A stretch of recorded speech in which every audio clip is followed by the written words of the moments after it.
I think Cool. that's it. Awesome. So thank you, Zach. First of all, what is your title and what do you do on a monthly to yearly basis in terms of your projects? Sure. So my title would be, I guess, graduate student researcher. I also am a teaching assistant and instructor as well for the School of Geographical Sciences and Urban Planning. Um, and regarding my projects and monthly and weekly schedules and yearly schedules, so essentially what I do is about 2 to 3 times a year. I go out to the coast of Northern California in the Landfear Dune unit of the Humboldt Bay National Wildlife Refuge and the Eel River Estuary Preserve. And I fly drones or unmanned or uncrewed aerial systems and use a terrestrial laser scanner to basically monitor and model how dunes change over time. So in the context of Northern California, it's through the lens of restoration. So we have these vegetation plots that have been replanted on a dune that was previously invasively vegetated. And from there, the invasive was removed. We've replanted natives that are supposed to return the dune to a state of dynamic, I guess, equilibrium, if you will. So what we want to do there is we want to say, okay, well, how does this change over time? And how do we tie that to vegetation or changes in vegetation? Because if we can show that that works and that's better than just stabilizing the dune, then I imagine we'll get into it later. There's a whole lot of human environmental interaction repercussions from that. So there, we're trying to look at a native foredune and how that native foredune responds after it's been replanted. In Southern California, my other sites, I do something a little bit different where there we have a situation where there's been a park, an off-highway vehicle park on some dunes in Southern California for decades now. And there are seemingly some very negative air quality repercussions from that. So we're there saying it's more of a, you should put a dune here. And if you put the dune here, you should improve your air quality because the winds aren't as high. They're not picking up these fine grained particulates that it would otherwise not be able to do because the dune would be displacing the wind and it would be slowing the velocity of the wind. So there, it's much more on the human health side of things, the human environmental interactions there. Whereas the northern stuff it's more secluded. It's in a national wildlife refuge. So it's how do we improve the dune there? And in the south, it's how do we improve the air quality there? So very different projects, both on dunes. Awesome. What initially got you into dune system projects or foredunes or coastal systems as a whole? Well, in my master's work, I was really starting to get into restoration. I had been working on a project where we were looking at improving water quality and by putting more or less simulating natural systems within a stream in southern Minnesota. And that kind of got me turning on the restoration side of things, or restorative geomorphology, or applied geomorphology. And when I was coming into my PhD, my advisor, Ian Walker, and I were talking about how to kind of bring that in the lens of dune science and coastal settings. And restoration is kind of where my passion is strongest. It's how do we improve the environment and improve the land around us, for future generations and for our current generation. And that was kind of the gateway, I think, is the best way to put it. And foredunes are such unique systems. They're so dynamic. They're so corresponding to whatever is going on. It's this incredible mix of not only ocean processes and coastal processes, but sediment and biological processes, atmospheric. There's so much going on there that make them a crucial landform, really, to the communities that choose to live around them, not only as protection from coastal flooding and erosion, But for the biological systems that also inhabit there, they're such a unique and necessary resource for a lot of plant and animal species. So it's kind of this perfect storm of restoration and impact, I think, for me. Awesome. So kind of along that thread, would you consider dunes as a natural resource then? Yeah, I would. I would consider them. I think they are a natural resource, an ecosystem service, kind of all these types of words. I think they inhabit all of these kind of sectors of thought because one, for the resources that they provide, there is biological resources, there are in older times cultural resources as well. Dunes and dune systems in Northern California, for example, were very important to the Wiyot tribe in the Humboldt Bay region. There was still finding cultural resources there, and that show the interaction between native peoples and these dune systems. So they were a resource for the native peoples who lived there. They still are. So in that regard, I would say they're a great natural resource. In the current trends of human environmental interactions, I think they are as well, because not only are they a recreational resource, people love to walk through them and ride off-road vehicles through them and interact with them in many different ways. So I think that they're a resource and an ecosystem service there as well. And in some cases, they're a sand source. I mean, there's a whole lot of, it's not the best sorting, but there's some sorting in that sand. They're a resource there as well. And in areas where sand regimes and sediment regimes are much higher, they can serve as a sediment resource for, sand and surrounding areas. So in a lot of different contexts, they serve as a natural resource. Got it. And then what are some of those threats to the dunes that you interact with, and how will those impacts help or hurt the ecosystem services that are provided by the dune systems? So the first and foremost threat is kind of linked, I think, to a lot of other things. It's sea level change. It's what we're seeing right now in changing climates and sea level rise that are impacting the systems that I work in and are forecasted to impact them as much as they are the communities that live around and on the coast. Tied in with that is people.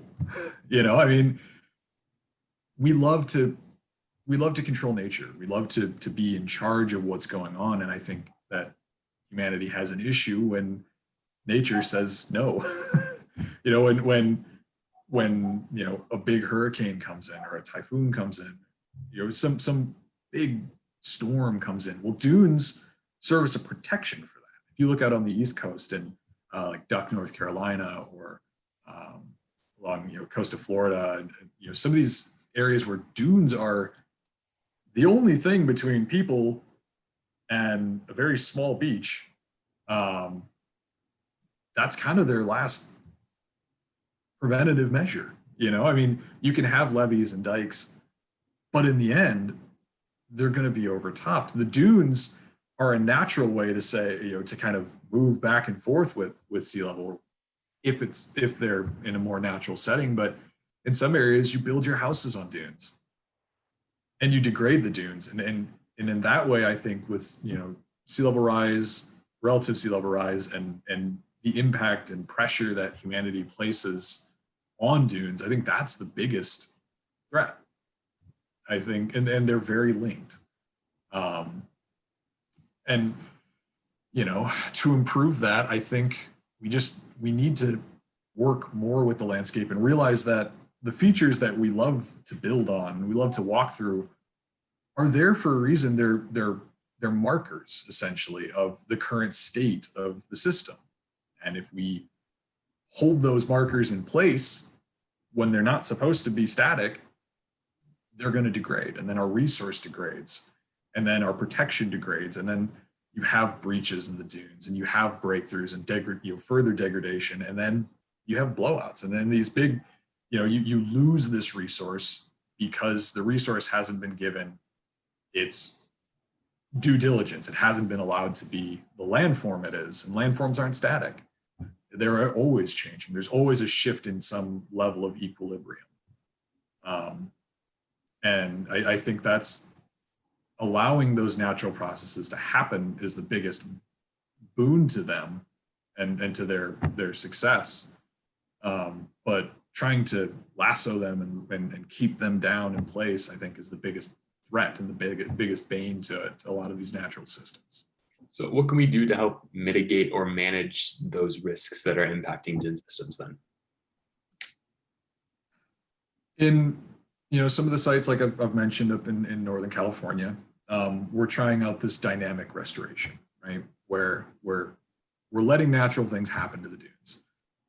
It's a great project there because it's not only a kind of novel approach, applying natural processes to a natural system shouldn't be, that difficult to consider, but we've always done it in a different way. We've put invasives on, we've cemented and stabilized these dunes. So I think allowing them to act like dunes and behave in such a way where they're always shifting, there's always changes, I think would be the best way to do that.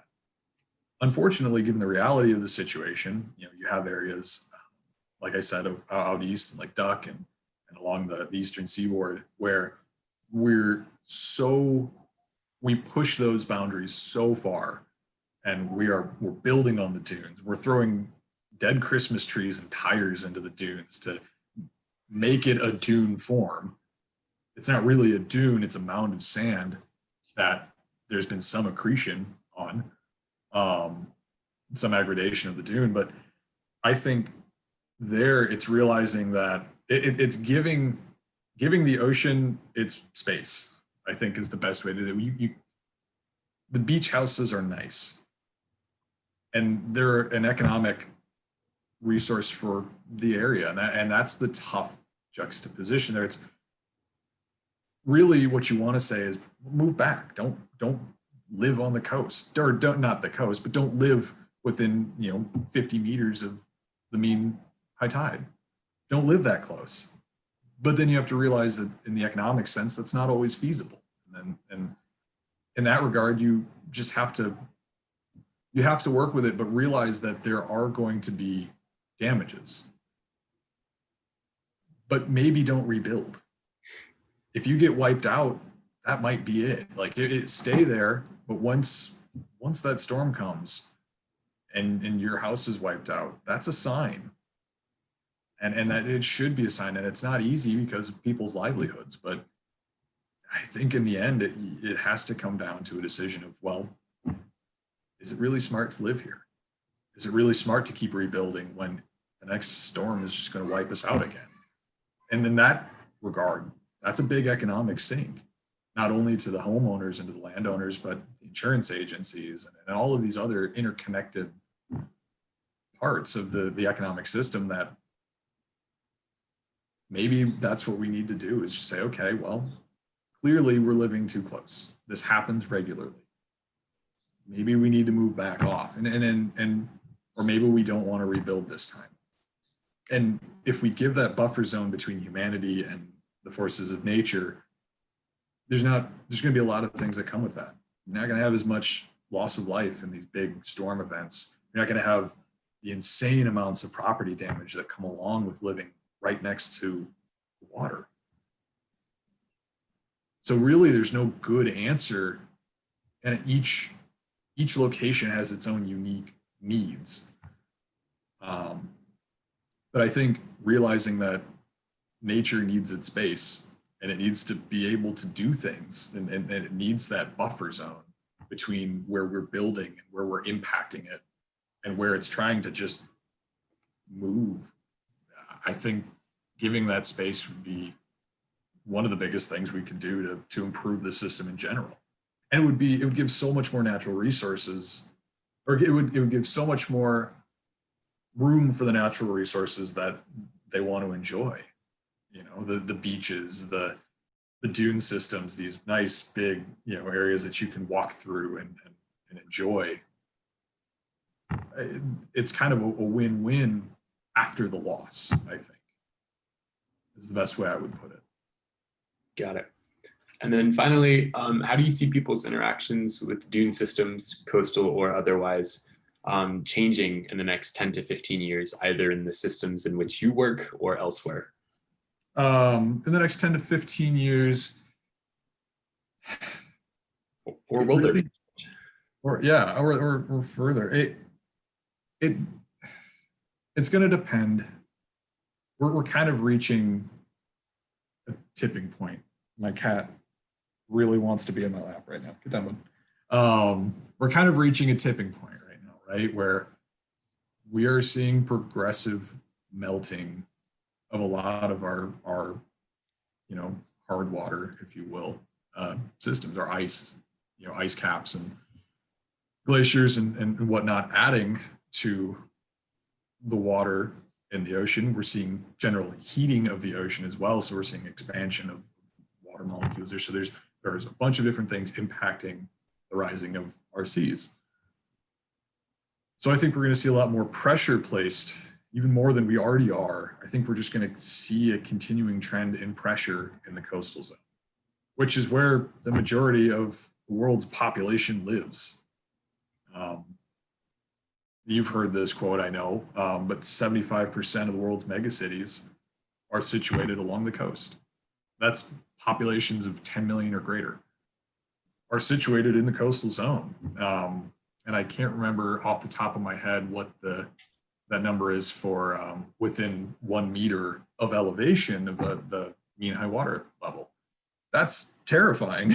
And it's only going to get worse. And it's only going to become more prominent. We're going to, the next hurricane, the next, tsunami, it's just going to start getting worse. The damages will be more catastrophic in that regard. The loss of life, the loss of property, all of these things will start getting worse.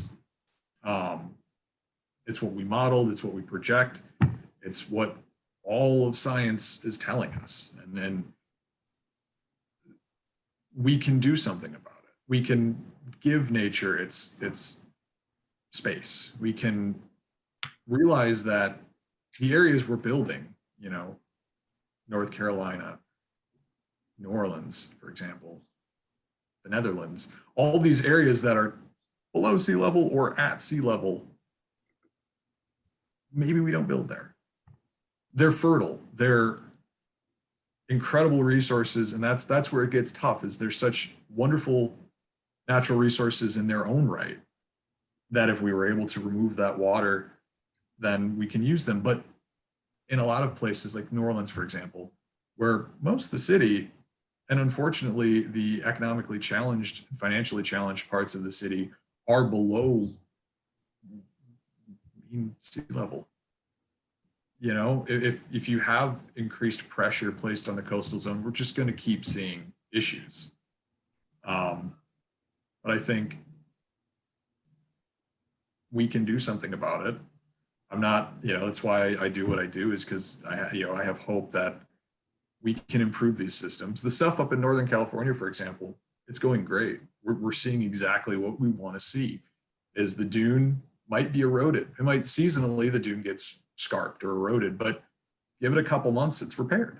And that what we would call resiliency, that rapid return to a pre-disturbance state is what we want to see. Now, in the invasively vegetated dunes, we're just seeing this erosional scarp that just marches back with time. And it erodes and it slumps and it falls and it takes years to repair. And that's not what we want to see. So realizing that these natural processes are good for these natural landforms, I think is crucial. But where the landforms are unnatural, where they're more levees, realizing that constantly throwing things in the way or piling sand isn't really what we want to do. Beautiful beaches are good for tourism. They're not good for the dune. They're not good for the overall health of the beach. So finding that balance, I think, is the most crucial thing. Is how can we respect the natural system while also realizing that the economic side of things is crucial to the people who live there. They've built their livelihoods on that. Really, I think it just comes down to working together and realizing that we're all working towards our own goals and our own improvement of the system, but for everyone. We're not trying to take things away or change the way people live. We're trying to work together so that these natural systems stay open to everyone. Awesome. Well, that's all I got for you, Zach. Thank you very much. No problem. And yeah, thank you.